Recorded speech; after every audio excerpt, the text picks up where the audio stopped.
Graines de reporters scientifiques. Une série de podcasts sur les enjeux de l'océan réalisés par des élèves francophones du monde entier, en partenariat avec la Fondation Tara Océan, le Centre pour l'éducation aux médias et à l'information, le ministère de l'Éducation nationale et de la jeunesse et l'Agence de l'enseignement français à l'étranger. Bonjour à tous et à toutes, on se retrouve aujourd'hui pour un nouvel épisode emblématique de Questions pour un scientifique.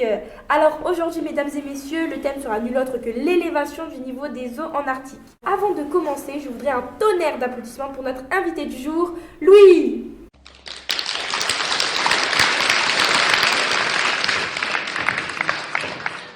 Bonjour. Prêt pour la première question ? Prêt. Alors, on observe depuis plusieurs années que le niveau des mers augmente. Mais quelles en sont les causes ? Attention, c'est une réponse avec indice et il y a plusieurs réponses possibles. Réponse A, le réchauffement climatique.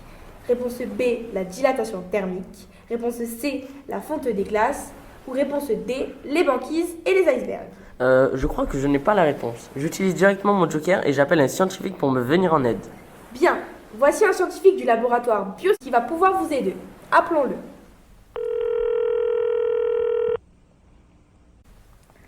Bonjour à tous. Il faut savoir que cela est dû à l'augmentation générale de la température. En effet, la température moyenne sur Terre a augmenté d'1 degré depuis 1900. Cela modifie les équilibres météorologiques et des écosystèmes.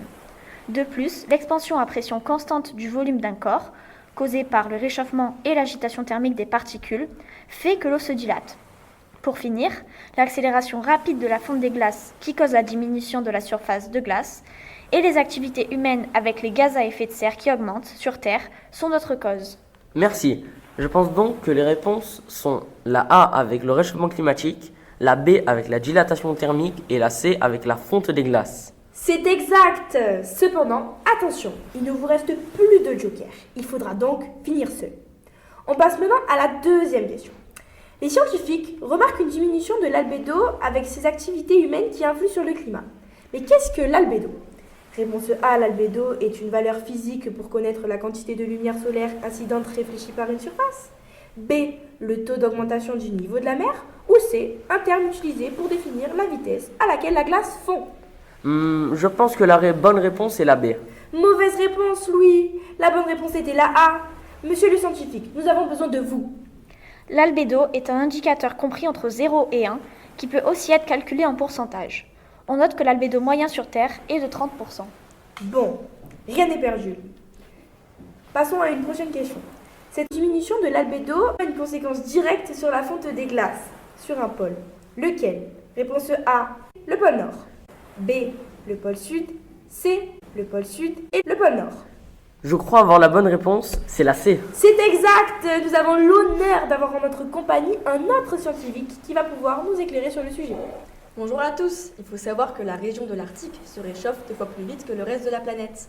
Les nuages empêchent le rayonnement solaire de s'échapper vers l'espace, avec la neige qui est soufflée par le vent, ce qui réchauffe l'Arctique plus vite que l'Antarctique, qui est un continent surélevé avec plus de neige et de glace. Merci beaucoup. Quelle connaissance aujourd'hui dans Questions pour un scientifique, c'est magique. Dernière question. Attention lui, c'est là que tout se joue. C'est parti. Quelles sont les conséquences de l'élévation du niveau de la mer selon vous, monsieur Louis ? C'est une réponse ouverte, à vous de répondre, champion. J'ai la réponse. J'avais vu un film à propos de ça. Alors, l'élévation du niveau des mers entraîne des perturbations biologiques avec la mort de certaines espèces, la fertilité des champs à cause du sel et la contamination des nappes phréatiques. Mais également la récurrence des catastrophes naturelles. Le recul du rivage a un impact érosif sur les littoraux, entraînant des submersions marines et inondations et des perturbations écosociales. Avec des réfugiés climatiques, la perte d'emploi sur les littoraux et un ralentissement du tourisme. Bravo Louis, vous avez répondu à assez de questions pour gagner un voyage en Arctique. Félicitations. On se retrouve demain pour un nouvel invité. Au revoir.